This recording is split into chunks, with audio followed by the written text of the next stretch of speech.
ప్రకటన గ్రంథం ఒకసారి 5వ అధ్యాయంలో చూడండి. ఆ సింహాసనాసీనుడైన వాని చేతిలో మరియు లోపటయు వెలుపటయు వ్రాతగలిగిన 7 ముద్రలు గట్టిగా వేసి ఉన్న ఒక గ్రంథము సింహాసనమందు ఆసీనుడై ఉండు వాని కుడి చేతన చూచితిని. మరియు దాని ముద్రలు తీసి ఆ గంధము విప్పుటకు యోగ్యుడెవడని బలిష్ఠుడైన ఒక దూత బిగ్గరగా ప్రచురింపగా చూచితిని. అయితే పరలోకమందు కానీ భూమి మీద కానీ భూమి క్రింద కానీ ఆ గ్రంథమును విప్పుటకైనను చూచుటకైనను ఎవరికిని శక్తి లేకపోయాను. ఆ గ్రంథము విప్పుటకైనను చూచుటకైనను యోగ్యుడెవడను కనపడలేనందున నేను బహుగా ఏడ్చుచుండగా ఆ సింహాసనాసీనుడైన చేతిలో ఒక పెద్ద స్క్రోల్, ఒక చుట్ట ఉంది, ముద్రించబడిన సీల్స్ వేసి ఉంటారు చూడండి. మన పోస్ట్ ఆఫీసులో లక్కబెట్టి సీల్ వేస్తారు చూడండి. అది గవర్నమెంట్ వాడు ఒక ఇంటిని సీల్ వేస్తాడు. సీల్ వేసినప్పుడు ఆ సీల్ ఎవడు పడితే వాడు ఊడదీయడానికి వీల్లేదు. ఆ అధికారే వచ్చి దాన్ని ఊడదీయగలడు. దానికి ఎవరికి అధికారం ఉందో, పర్మిషన్ ఉందో వాళ్ళు మాత్రమే చేయగలరు. ఇక్కడ ఈ లోకం యొక్క భవిష్యత్తును గురించిన విషయాలు ముద్రించబడిన గ్రంథం ఉంది. దాన్ని ఎవరు విప్పుతారో చూద్దామని పరలోకమంతా చూస్తూ ఉన్నారు. అక్కడ ఉన్నటువంటి పెద్దలు చూస్తూ ఉన్నారు, దేవదూతల సమూహాలు చూస్తూ ఉన్నాయి, అక్కడ ఉన్నటువంటి జీవులు చూస్తూ ఉన్నారు. అక్కడ యోహాను కూడా నిలబడి ఉన్నాడు. ఆ యోహాను చూస్తూ ఉన్నాడు. ఎవరు దేన్ని విప్పుతారు అంటే దానిని విప్పటానికి ఎవ్వరికి అధికారమో లేదు. గాబ్రియేలు నేను విప్పుతాను అంటే నీ చేత కాదు. మిఖాయేలు వచ్చి నేను విప్పుతానంటే నో, నీ పని వేరు. మిగిలిన దూతలు, మిగిలిన ఆనాటి 24 మంది పెద్దలు ఎవరికీ అర్హత లేదు. మరి ఎవరు విప్పకపోతే ఏమవుతుంది ఈ లోకానికి భవిష్యత్తు? ఏమవుతుంది ఈ జీవులకు భవిష్యత్తు? ఏమవుతుంది ఆత్మల యొక్క భవిష్యత్తు ఏంటి? What next? ఈ ప్రపంచం యొక్క భవిష్యత్తు ఏంటి? ఈ పంచభూతములు లయమైపోయిన తర్వాత మనం మిగిలిన వారి యొక్క ప్రభువుని ఎరిగిన వారి యొక్క పరిస్థితి ఏంటి? ఈ సృష్టి యొక్క పరిస్థితి ఏంటి అన్న విషయాలు తెలుసుకోవడానికి ముద్రించబడిన ఆ గ్రంథాన్ని విప్పడానికి ఎవరును యోగ్యులు కారన్నప్పుడు యోహాను గట్టిగా ఏడ్చాడంట. ఎవరు లేరా? ఏడవకో, ఇదిగో యూదా గోత్రపు సింహము 7 ముద్రలు తీసి గ్రంథమును విప్పుటకు జయము పొందెను. ఇదిగో యేసు క్రీస్తు. ఎవరండి యూదా గోత్రపు సింహము? ఇదిగో యేసు ప్రభు. నీ రోగాలన్నిటి నుంచి స్వస్థపరచడానికి, నీ పాపాలన్నింటినీ క్షమించడానికి, నీ సంకటాలన్నీ కుదర్చడానికి, నీ సమస్యలన్నీ తీర్చడానికి, నీ భవిష్యత్తును బాగు చేయడానికి జయము పొందినవాడు యేసు ప్రభు ఉన్నాడు అని చెప్పినప్పుడు ఆ యోహాను కనులెత్తి చూడగా ఎవరు కనపడ్డారో చూడండి. 6వ వచనం అండి. మరియు సింహాసనమునకును ఆ 4 జీవులకును పెద్దలకును మధ్యన వధించబడినట్లుండిన గొర్రె పిల్లను చూచి తిని. ఎవరిని చూచాడు? వధించబడినట్లుండిన గొర్రె పిల్లను చూచి తిని. మనకి పరలోకం వెళ్ళినప్పుడు అండి ఎవ్వరు తెలియదు మనకి. అక్కడ మనకు తెలిసింది ఒక్కరే. ఎవరు? నా యేసయ్య. మీ తెలీదా? నా యేసయ్య ఎలా తెలుస్తాడు? వధించబడినట్టుండిన మాంసం కొట్టుల్లో ఈ గొర్రెల్ని వాటిని తాళ్ళకి కీళ్ళు తాడేసి ఎలా తీస్తారు చూసారా?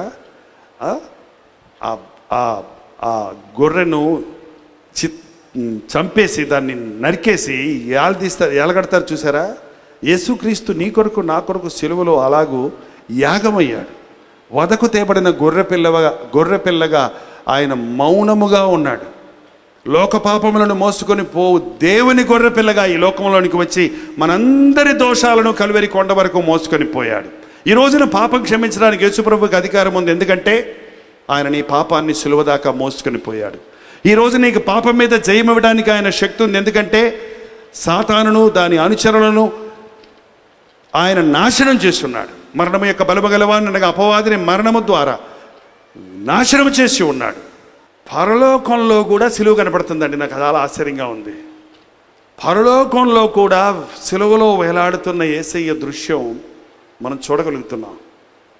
మన పాపముల నుండి మనల్ని విడిపించడానికి, మన సమస్యల నుంచి మనల్ని విడిపించడానికి, మన రోగముల నుండి మనల్ని స్వస్థపరచడానికి, జీవితకాలం అంతా మరణ భయానికి బానిసలైపోయిన మానవుణ్ణి మరణము నుండి, నిత్య మరణం నుండి తప్పించడానికి మన కొరకు ఈ లోకంలోనికి వచ్చి సిలువలో ప్రాణమిచ్చిన యేసు ప్రభు యోగ్యుడు, సమర్థుడు, నీ కష్టములన్నీ తీర్చడానికి, నీ సమస్యలు పరిష్కరించడానికి, నీ చిక్కులు విప్పడానికి ఆయన సిద్ధంగా ఉన్నాడు.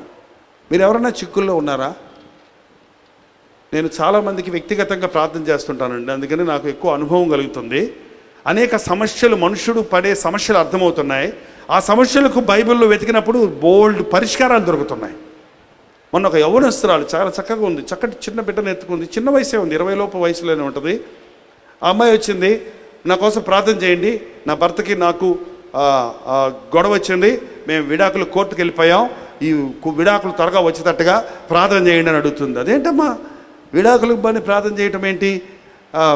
మీ భర్తతో సమాధాన పడు, అతను దుష్టుడండి, అతను మంచోడు కాదండి, అతను అలాగండి ఇలాగండి అని చెప్తా ఉంది. మరి ఏం చేయబోతున్నావు? నేను విడాకులు తీసుకొని చదువుకోబోతున్నాను, వాళ్ళ అమ్మ నాన్న వచ్చారు పక్కన, ఏంటోనండి పిల్ల చెప్పిన మాట వింటం లేదు, ఇప్పుడు మా పరువు పోయింది, ఇప్పుడు ఈ బిడ్డ భవిష్యత్తు ఏమవుద్ది, ఈ బిడ్డకు బిడ్డ ఉంది, ఇది ఏంటి అర్థం కావట్లేదు మీకు, మాకు ఈ సమస్యలో నుంచి విడుదల ఏంటండి? ఈ సమస్యకు విడుదల ఏంటి?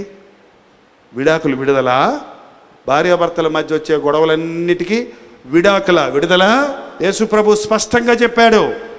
భార్యను విడిచిపెట్టి మరొకతని వివాహము చేసుకున్నవాడు వ్యభిచారము చేయుచున్నాడు, విడువబడిన దానిని వివాహము చేసుకున్నవాడు వ్యభిచారము చేయుచున్నాడు.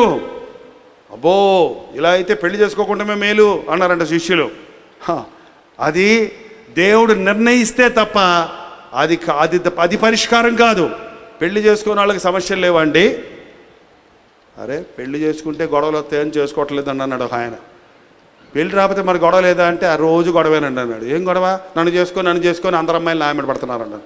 మరి ఇంకెందుకు వచ్చిన గొడవ ఏంటంటే? అందుకే ప్రతివాడికి సొంత భార్య ఉండవలను, ఆ జారత్వం జరుగుతుంది కాబట్టి ప్రతివానికి సొంత భర్త ఉండవలను, ప్రతి స్త్రీకి సొంత భర్త ఉండవలను, ప్రతి పురుషునికి సొంత భార్య ఉండవలను. కామతప్తులై ఉండుట కంటే పెళ్లి చేసుకునుట మేలు. ఇవన్నీ బైబిల్లో ఉన్నాయండి. బైబిల్లో నీ యవ్వనేచ్ఛల్లో నువ్వు బాధపడుతుంటే యవ్వనేచ్ఛలను విడిచి పారిపోము, ప్రభువునకు ప్రార్థన చేయువారితో కూడా నీతిని, ప్రేమను, సమాధానమును వెంటాడము అని దేవుని వాక్యం చెప్తుంది. ఓ సహోదరు చెప్పారు, పారిపోదామంటే నా వెంటనే పారిపోతున్నా కూడా నన్ను వెంటనే వెంబడిస్తూనే ఉన్నాయంటే దేవుని వాక్యంలో ఏముందయ్యా? విడిచి పారిపోమంటే వాటిని సంకలో పెట్టుకొని పారిపోతేట ఏంటండి? యవ్వనేచ్ఛలు విడిచి ఎక్కడికి పారిపోతావు? మళ్ళీ లోకంలోకి పోతే అక్కడ తగులుకుంటాయి. దేవుని బిడ్డల దగ్గరికి వెళ్ళు, పవిత్రమైన హృదయం కలిగిన వారి దగ్గరికి వెళ్ళు, ప్రార్థన చేసే వారి దగ్గరికి వెళ్ళు. అన్ని సమస్యలకు పరిష్కారం యేసు ప్రభు కనిపెట్టాడు, లేక కనుగొన్నాడు, లేక ఏర్పరిచాడు, సిద్ధపరిచాడు. ఆయన వాక్యంలో ఇమిడ్చి ఉన్నాడు. మనుషులలో రకరకాల సమస్యలండి. ముందుకు వెళ్తే నుయ్యి, వెనక్కి వెళ్తే గొయ్యి. ఆ ఇశ్రాయేలీయులు అంత సంతోషంగా ఐగుప్తుల నుంచి బయటపడ్డావురా అని సంతోషంతో బయటకు వస్తే అక్కడ హాయిగా కాసేపు కూర్చొని పిక్నిక్ చేసుకుంటున్నారు, పాపం తింటున్నారు, తాగుతున్నారు. అంతలోకి వెనకాల ఫరో సైన్యం డగడగ డగడగ డగడగ డగడగ డగడగ అంటుంటే వచ్చేసారు అనగానే పరిగెడదామంటే ముందు ఎర్ర సముద్రం ఉందంట, వెనకాల ఫరో సైన్యం ఉందంట. మళ్ళీ ఆడవటం మొదలుపెట్టారు. అక్కడే చదువు కదా, ఇక్కడ ఎందుకు తీసుకొచ్చావు, మాకు సమాధులు అక్కడ లేవా అని ఏడుస్తుంటే మోషే కూడా ఏడ్చాడా? ఏం చేద్దాం, చావద్దాం, పోదాం పదండి అన్నాడా? ఏమన్నాడండి? మోషే దేవునికి మొర్రపెట్టాడు. మోషేకి ప్రజలు మొరపెడితే మోషే దేవునికి మొరపెడితే నీ చెయ్యొద్దు, నీ చేతిలో ఏముంది? కర్ర అన్నాడు. ఆ కర్రనే వాడతానన్నాడు. కర్ర ఎత్తినప్పుడు ఎర్ర సముద్రం 2 పాయలు అయిపోయింది. ఆరిన నేలను ఇశ్రాయేలీయులు నడిచాడు. నీ జీవితంలో కొన్నిసార్లు అలాంటి చిక్కులే వస్తాయి. వెనకాల విరోధులు తరుముతుంటారు, ముందు అయోమయమైన పరిస్థితి ఉంటుంది. ఏడుస్తూ కూర్చుంటే ప్రయోజనం లేదు. దేవునికి మొరపెట్టండి, దేవుని సన్నిధిలో ఏడవండి, దేవునికి ప్రార్థన చేయండి.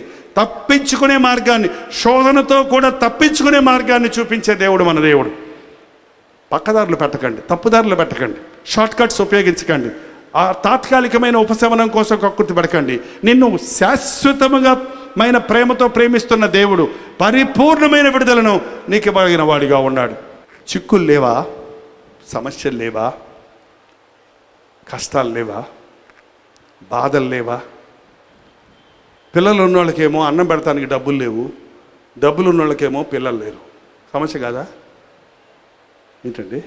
పిల్లలు ఉన్న వాళ్ళకేమో ఫీజులు కడటానికి ఇప్పుడు రేపు మే వచ్చింది, జూన్ వస్తుందంటే ఎక్కడ కట్టమంటావు? ఎల్కేజీకి ఇంత ఫీజు అంట, ఎంతో ఎల్కేజీకి అడ్మిషన్ దొరకడానికి లైన్లో నిలబడాలంట. నాయన, మా నాన్న నన్ను మెడికల్ కాలేజీలో జాయిన్ చేద్దాం అనుకున్నప్పుడు రంగరాయ మెడికల్ కాలేజీలో 10,000 అంటారా డొనేషను, కడతాలేరా అన్నాడు. ఈ లోపల నేను మారుమనసు పొందాను, నన్ను ప్రభు పిలిచాడు, వచ్చేసాను. 10,000 డాక్టర్ సీట్కి అయితే ఇవాళ 30,000 40,000 ఎల్కేజీ వాడికి అంట. ఎక్కడ తీసుకొస్తారు పాపం? అందరికీ ఆశ, మా పిల్లల్ని బాగా చదివించాలి, మేము కూడా అది సమస్యగా లేదా మీకు? ఏంటండి, డబ్బులు బాగున్న వాళ్ళకేమో కడుపునా ఉండరాజు మరేమో ఒక ఊరిలో సువార్త దండయాత్ర చేస్తుంటే ఆ ఊరి ప్రెసిడెంట్ అంట, ఒకసారి అయ్యగారు మిమ్మల్ని ఏమనుకోకుండా కొంచెం మా వాకిట్లో అడుగు పెట్టండి అయ్యా అని బతులాడితే సరే అని వెళ్తే పెద్ద ఇంత దూరం లోగిలే ఉంది, ఇంత దూరం నడవడానికి ఉంది, ఆ పైన పెద్ద బంగ్లా ఉంది, వందల ఎకరాల భూమి ఉందంట. అంతా వెళ్ళిన తర్వాత ఆ సహోదరు ఆ ఇంటి ఇల్లాలు వచ్చి, అయ్యగారు మాకు అన్నీ ఉన్నాయండి, కడుపున కాయలేదండి, సంతానం లేదండి, అనుభవిస్తానికి ఎవడం లేదండి, బిడ్డను కలిగేటట్టు యేసయ్యకు ప్రార్థన చేయమని అడుగుతుంది. ఏంటంటే సమస్య కాదా? ఈ సమస్యలన్నిటికీ పరిష్కారం యేసు ప్రభు. ఆ షునేమీయురాలు చాలా ఉత్తమురాలు, కానీ ఆమెకు గర్భఫలం లేదు. కానీ ఎలీషా ప్రార్థించినప్పుడు ఆమెకు దేవుడు చక్కటి బిడ్డనిచ్చాడు. ఈ రోజున అనేక మంది గర్భఫలం లేదు. ఆంధ్రాలో వెళ్తే 100 మంది చెప్పే ముఖ్యమైన భారం ఏంటంటే, మాకు 10 సంవత్సరాలు అయింది, 5 సంవత్సరాలు అయింది, 7 సంవత్సరాలు అయింది, 13 సంవత్సరాలు అయింది, పిల్లలు లేరయ్యా, మా కోసం ప్రార్థన చేయండి. నాకు ఆశ్చర్యం ఏంటంటే 13 సంవత్సరాలు అయినా సరే ప్రార్థన చేస్తే పిల్లలు పుడతాడు అన్న విశ్వాసం ఉంది. ప్రార్థన చేసినప్పుడు పిల్లలు పుట్టేటువంటి పిల్లలు పుట్టడం అనేది నేను కళ్ళారా చూశాను. మెడ్రాసులో చాలామందికి 13 సంవత్సరాలు 12 సంవత్సరాల తర్వాత దేవుడి గర్భఫలం ఇచ్చాడు. ఏడుస్తూ కూర్చోవద్దు, మందులు మాకులంటూ, డాక్టర్లు వైద్యులంటూ, మాయలు మంత్రాలంటూ, దిష్టి శని అంటూ మా జీవితాన్ని వేదపరుచుకోవద్దు. గర్భఫలము యెహోవా ఇచ్చు బహుమానము, కుమారులు ఆయన అనుగ్రహించు స్వాస్థ్యము. నేను ఒక్కటే మాట చెప్తాను, భార్యాభర్తలుగా మీరిద్దరూ రోజు ప్రభు మాకు గర్భఫలం దయచేయమని ప్రార్థించండి, దేవుడు మీకు అద్భుతం చేస్తాడు. మన భారతదేశంలో పిల్లలు పుట్టలేదని భార్యను వదిలిపెట్టి మరో పెళ్లి చేసుకునే వాళ్ళు ఎంతోమంది ఉన్నారండి. పిల్లలు పుట్టలేదని భార్యను చీదరించుకునే వాళ్ళు ఎంతోమంది ఉన్నారు. మీకు తెలుసా, బైబిల్లో ఉన్న అబ్రహాము కుమారుడైన ఇస్సాకు భార్య అయిన రిబకాకు పిల్లలు లేరు, ఆమె గుడ్రాలై ఉండింది. అందుకని ఇస్సాకు మరొక ఆమెను పెళ్లి చేసుకున్నాడా? ఏం చేశాడు? ఇస్సాకు రిబకా కొరకు ప్రార్థన చేయగా ఆమె గర్భములో కమలలు పుట్టాడు. ఏంటంటే, భర్త భార్య కొరకు ప్రార్థించాలి, భార్య భర్తతో సహకరించాలి, ఇరువురు కలిసి విశ్వాసంతో ప్రార్థించాలి. ఈ చిక్కులకు సమస్యలు బైబిల్లో ఉన్నాయి. బైబిల్లో ఉన్న కథలు కట్టుకథలు కాదు, నిజమైన జీవిత చరిత్రలు, ఆనాడు జరిగిన సంభవాలు ఈనాడు జీవిస్తున్న మనకి ఉత్తేజాన్ని కలుగజేయడానికి, సలహాలను ఇవ్వడానికి దేవుడు రాయించి ఉంచాడు. అందుకే మళ్ళీ చెప్తున్నాను, క్రైస్తవులారా, బైబిల్ చదవండి, బైబిల్ చదవండి. ఆకాశం నుండి భూమి వరకు ఉన్న సమస్తమైన విషయాలు అర్థం చేసుకుంటారు. బైబిల్ చదవండి. మీ జీవితంలో ఎదుర్కొనే ప్రతి చిక్కులకు సమస్యలకు పరిష్కారాలు కనుగొంటారు. మీకు దేవునికి అసాధ్యమైనది ఏది లేదు. నాకు అసాధ్యమైనది ఏదైనా కలదా? ఆయనకి 100 ఏళ్ళు వచ్చేసాయి, అమ్మగారికి ఏమో 90 ఏళ్ళు వచ్చేసాయి. ఏంటంటే, ఎవరు అమ్మగారు? శారమ్మగారికి మృతతుల్యమైపోయింది, స్త్రీధర్మం నిలిచిపోయింది. దేవుడు అన్నాడు, నాకు అసాధ్యమైంది ఏమైనా కలదా? ఏమండి, నిరీక్షణ ఆధారం లేని సమయంలో దేవుడు వారి గర్భాన్ని తెరిచి చక్కటి కుమారుడిని ఇచ్చాడు. ఈ రోజున కూడా నీ చిక్కు ఎంత పెద్దదైనా, ఈ లోకరీతిగా అసంభవమైన దాన్ని చేయగలిగిన దేవుడు మన ప్రభు. నీ కట్లు విప్పగలిగిన వాడు, నీ సమస్యలు తీర్చగలిగిన వాడు, నీ ముద్రను సాతాను చేసిన బంధించిన కట్ల నుంచి నిన్ను విడిపించగలిగిన వాడు యేసు ప్రభు. చిక్కుల్లో ఉండకండి, సమస్యల్లో ఉండకండి, జీవితాన్ని వ్యర్థం చేసుకోకండి. నిన్ను విడిపించే ప్రభు ఉండగా ఈ లోకాన్ని పాపాన్ని ఆసరా చేసుకోకండి. వాటి మీద మీ మనస్సును లగ్నం చేయకండి. ఏడవకుమో, ఇదిగో ఇక్కడ యేసు ప్రభు నీ కోసం ఉన్నాడు. సువార్త సత్యం ఏంటంటే, బంధించబడిన వారిని విడిపించడానికి, కృంగిన వారిని లేవనెత్తడానికి నేను ఈ లోకంలోనికి వచ్చానని ప్రభు చెప్పాడు. యేసుక్రీస్తును నమ్ముకున్న తర్వాత నీవింకా పాప బంధకములలో ఉన్నావంటే ప్రభువుని నీ రక్షకుడిగా నీవు అంగీకరించలేదు. నీ కొరకు యేసు ప్రభు ఉన్నాడు, ఏడవద్దు, ఆయన ఈ ముద్రను విప్పుటకు సమర్థుడు అని చెప్పినప్పుడు ఆయన ముందుకు వచ్చి ఆ ముద్రలు విప్పటం, ఆ తర్వాత పరలోకంలో ఒక అద్భుతమైన ఒక సన్నివేశాన్ని అక్కడ మనం చూస్తున్నాం. అక్కడ 10వ వచనం చూస్తే, నీవు ఆ గ్రంథమును తీసుకొని దాని ముద్రలు విప్పుటకు యోగ్యుడవు, నీవు వధించబడిన వాడివై నీ రక్తమిచ్చి ప్రతి వంశములోను, ఆయా భాషలు మాట్లాడు వారిలోను, ప్రతి ప్రజలోను, ప్రతి జనములోను దేవుని కొరకు మనుష్యులను కొని మా దేవునికి వారిని ఒక రాజ్యముగాను యాజకులుగాను చేసితివి గనుక వారు భూలోకమందు ఏలుదురని కొత్త పాట పాడుదురో. నీవు యోగ్యుడవు, నీవు వధించబడిన వాడవై నీ రక్తమిచ్చి ప్రతి వంశములో, ఆయా భాషలు మాట్లాడు వారిలో, ప్రతి ప్రజలు, ప్రతి జనములో దేవుని కొరకు మనుష్యులను కొని. మీకు తెలుసా అండి, మనం యేసుక్రీస్తుని నమ్ముకున్నాక మన పాపముల గురించి విడిపించబడిన తర్వాత మనం గ్రహించవలసింది, మనం మన సొత్తు కాదు, మనము విలువ పెట్టి కొనబడిన వారు. మా సంఘంలోనికి ఒక 20 మంది 25 మంది హిందీ మాట్లాడే వాళ్ళు వచ్చారు. మే ఆతా హూ మధ్యప్రదేశ్ ఆతా హూ అంటుంటే నాకు సరిగా హిందీ అర్థమవుద్ది కానీ మాట్లాడటం చేత కాదు. ఎక్కడి నుంచి వచ్చారంటే మధ్యప్రదేశ్ నుంచి, ఒక గ్రామం నుంచి 25 మంది స్త్రీలు పురుషులు కుటుంబాలుగా సంఘానికి వచ్చి, ఇవాళ మిమ్మల్ని టీవీలో చూస్తున్నామో, ఇవాళ నేరుగా చూస్తున్నాం, మాకు ఎంత ఆశీర్వాదకరంగా ఉంటే నాకు ఆశ్చర్యం వేసింది. అంటే మీకు హిందీ ప్రోగ్రాంలు వస్తాయా? శుభ సందేశ్ అనే టీవీ ఛానల్లో ప్రతిరోజు సాయంత్రం కల్వర్ దర్శన్ అనే హిందీ కార్యక్రమాలు కూడా మనం ప్రసారం చేస్తున్నాం. ఆ కార్యక్రమాలను 1.5 సంవత్సరం నుంచి ప్రసారం చేస్తున్నాం. 1.5 సంవత్సరం నుంచి ప్రతిరోజు ఆ కార్యక్రమాన్ని వింటున్నారంట. వాళ్ళందరూ రక్షించబడ్డారు, వాళ్ళందరూ ఒక సంఘంగా కూడుకున్నారు. వాళ్ళు ఆ మధ్యప్రదేశ్ నుంచి చెన్నైకి వచ్చి సాక్ష్యం చెప్తుంటే, అబ్బా, ఆయా జాతుల వారు, ఆ ప్రజల వారు, ఆయా భాషలు మాట్లాడు వారిని ప్రభు రక్తమిచ్చి, నాకు హిందీ ప్రోగ్రామ్స్కి ఎక్కువ ఫోన్లు రావట్లేదు, వచ్చిన మన హిందీలో మాట్లాడేవాళ్ళు లేరు మా సంఘంలో, మానేద్దామని నిన్న మొన్న అనుకుంటుంటే ఇవాళ దేవుడు నిరూపించడానికి వాళ్ళు ఎంత ఒక పాట పాడతామని హిందీలో పాడారండి. అసలు ఈ రాగం తాళం పల్లవి సంగతి అట్టుంచండి, కానీ వాళ్ళు ఆత్మలో పాడుతున్నారు, ఆనందంతో పాడుతున్నారు, కన్నీటితో పాడుతున్నారు. మాకు ఒళ్ళు జలరించిపోయింది నాకైతే.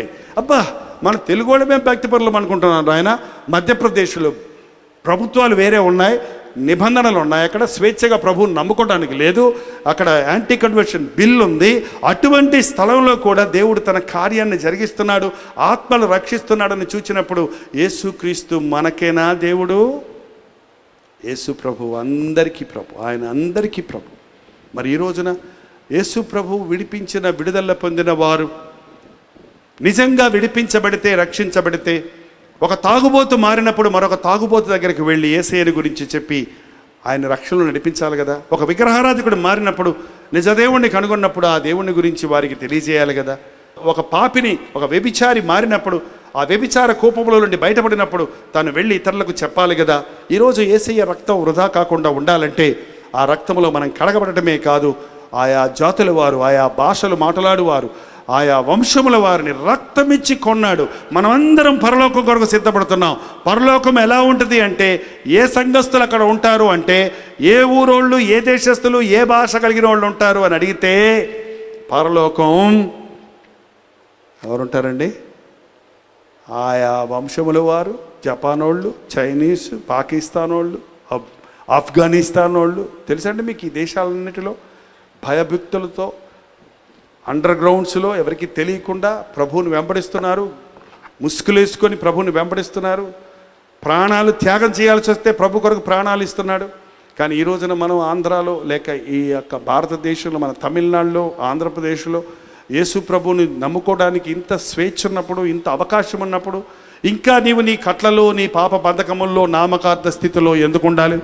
ఈ రాత్రి రక్షించబడ్డాను అని నిశ్చయత లేని వారందరూ ఒక తీర్మానం చేయాలంటే, ఈ రోజున యేసయ్య నా హృదయంలోనికి రా, నా చిక్కిది, ఇందుకోసమే నేను చర్చికి రావట్లేదు. ఎందుకయ్యా చర్చికి రావట్లేదు? అప్పులు ఉన్నాయండి, డబుల్ డ్యూటీ చేయాలి. ఎందుకయ్యా మందిరానికి రావట్లేదు? నా మనస్సాక్షి లేదండి, రాబోద్దేయట్లేదు. ఎందుకమ్మా దేవుని సన్నిధికి రావు? మా ఇంట్లో గొడవలండి, నాకు కుదరదండి. అంటున్నారు చూడండి. నీ జీవితంలో ఏదో చిక్కులతో బాధలతో ఈ సమస్యలతో ఎక్కువ విసిగిపోయి ఉన్నావు. వాటన్నిటినీ విడిపించడానికి రాత్రి ప్రభువు సిద్ధంగా ఉన్నాడు. మీరు ఏడుస్తారా? మీరు ఏడుస్తారా? లోక సంబంధమైన ఏడుపు కాదండి. అన్నం కోసం, డబ్బుల కోసం, చీరల కోసం, బంగారం కోసం, లోకంలో ఉన్న వాటి కోసం ఏడుస్తూనే ఉన్నారు జనం. ఈ లోక సంబంధమైన దుఃఖము మరణమును కలుగజేస్తుంది. అయితే దైవ చిత్తానుసారమైన దుఃఖము మారు మనసును కలుగజేస్తుంది. చివరిగా ఈ వాక్యం చూడండి, మనం ప్రార్థన చేసుకుందాం. కానీ ఒక మాట, ఈరోజు ఎవరో ఇక్కడ మారు మనసు పొందకుండా వెళ్ళకూడదు. మీ హృదయాలు ప్రభుకి ఇవ్వకుండా వెళ్ళకూడదు. మీ చిక్కులకు సమస్యలకు పరిష్కారాలు పొందకుండా దేవుని సన్నిధిని విడిచిపెట్టొద్దు. ఇది మంచి సమయం. ఇది ప్రభువు నీతో ఒక అద్భుతమైన నీ అంతరంగంలో మార్పు చేయడానికి, నీ సమస్యలను తీర్చడానికి ఆయన శక్తి కలిగిన వాడిగా ఉన్నాడు. 2 కొరింథీ 7:10. మీరు దుఃఖపడి తిరని సంతోషించడం లేదు, కానీ మీరు దుఃఖపడి మారు మనసు పొందితిరని ఇప్పుడు సంతోషించుచున్నాను. ఎలాగనగా ఏ విషయంలోనైనాను మా వల్ల మీకు నష్టము పొందకున్నట్లు దైవ చిత్తానుసారంగా దుఃఖపడితిరి. దైవ చిత్తానుసారమైన దుఃఖము రక్షణార్థమైన మారు మనసు కలుగుచేయును. ఈ మారు మనసు దుఃఖమును పుట్టించదు. అయితే లోక సంబంధమైన దుఃఖము మరణమును కలుగుచేయును. ఎలాగో ఏడవలసిందే మనం. లోక సంబంధమైన దుఃఖంతో ఏడిస్తే మరణానికి పోతాం, నిత్య మరణానికి పోతాం. పరిశుద్ధాత్ముడు మనల్ని ఒప్పిస్తున్నప్పుడు మన తప్పులు ఒప్పుకొని ప్రభువు సన్నిధిలో మనం కన్నీరు గారిస్తే మన చిక్కులు, మన సమస్యలు, మన బాధలు, మన వ్యాధులు, మన కుటుంబంలో ఉన్న చిక్కులు, వీటన్నిటి నుంచి విడిపించే ప్రభువు పరలోకంలో ఈ రోజున తొంగి చూస్తున్నాడు మన కొరకు. ఆయన దగ్గరకు మనం వెళ్ళాలని, ఆయనతో మనం ఉండాలని ఆయన మనకు చేయవలసినవి అన్నీ చేశాడు. శిలువ యాగములో తన ప్రాణాన్ని ఇచ్చాడు. మన సమస్యలన్నిటికీ విరుగుడు కలుగజేశాడు. కనుక ఈ రోజున ఇక్కడ నేను ప్రార్థిస్తున్నప్పుడు దయచేసి మీరు కూడా నోరు తెరిచి ప్రార్థించాలి. కొద్ది నిమిషాలు ప్రార్థనలో మనం ఉండబోతున్నాం, కానీ ఈ సమయంలో ఒక అద్భుతమైన కార్యం జరగబోతుంది. మీ అంతరంగాల్లో పరిశుద్ధాత్ముడి క్రియ జరగబోతున్నాడు. నీ కుటుంబంలో చిక్కుంటే, సమస్య ఉంటే దేవుని ఆశీర్వాదం, దీవెన ఈ రాత్రి నిన్ను వెంటాడాలని కోరుతుంది. కాబట్టి ఈ సమయంలో ప్రతి ఒక్కరు కళ్ళు మూసుకుందాం, ప్రతి ఒక్కరు తల వంచుదాం. ప్రార్థన. పరిశుద్ధుడా, ప్రేమ కలిగిన తండ్రి, చేతులెత్తి నీ సహాయం కోరిన వారి చేతులను నీ గాయపడిన హస్తమును చాపి పట్టుకోనాయన. ఇదిగో నాయన, నా జీవితం నీకు అప్పగిస్తున్నాను. ఇదిగో నాయన, నా బ్రతుకు నీదే నాయన. నువ్వు నన్ను కొనుక్కున్నావే, విలువ పెట్టి రక్తమిచ్చి నన్ను కొన్నావే అయ్యా. నీ కోసమే నేను బ్రతుకుతానయ్యా. ఈ లోకాన్ని ఆశ్రయించి మోసపోయాను, ఈ లోకాన్ని నమ్మి నష్టపోయాను, ఈ లోక భోగాలను ఆశించి నా జీవితాన్ని మరింత కీడుకు, నాశనానికి నడిపించుకున్నాను. ఈ రోజున నా మనోనేత్రాలు తెరిచినందుకు వందనములయ్యా. నీవు తప్ప నాకెవ్వరు అక్కర్లేదు నాయన. ఈ లోకంలో నీవు ఉండగా నాకు ఇంకెవ్వరు అక్కర్లేదన్న దావీదు వలె ఈ రాత్రి నాయన, నా యేసయ్య నాకున్నాడు, నేను ఏడవను. నా యేసయ్య నాకున్నాడు, నన్ను విడిపిస్తాడు. నా యేసయ్య నాకున్నాడు, నన్ను క్షమిస్తాడు. నా యేసయ్య నాకున్నాడు, నా సమస్యల నుంచి నన్ను విడిపిస్తాడు అన్న విశ్వాసంతో ఇక్కడి నుంచి వెళ్ళడానికి సహాయం ఇచ్చేయి నాయన. ఈ దీవెనలతో పంపించుము తండ్రి. గర్భములను, గర్భఫలము కొరకు వేదనతో కోరి ఉన్నారు అట్టి వారిని ఈ సమయంలో నజరేయుడైన యేసుక్రీస్తు నామములో మూయబడిన ప్రతి గర్భమును తెరిచున్నాము నాయన. పరిశుద్ధాత్ముడు నన్ను కనికరించాడన్న విశ్వాసముతో వెళ్ళటకు, మరుసటి సంవత్సరం వచ్చి మంచి సాక్ష్యమును ఒక బిడ్డతో చెప్పుటకు అద్భుతాలు నీ పట్ల జరిగించుము నాయన. మా కన్నీటిని తుడిచి మా జీవితాలను సమాధాన సంతోషాలతో నింపమని యేసుక్రీస్తు నామములో అడుగుచున్నాము తండ్రి. ఆమేన్.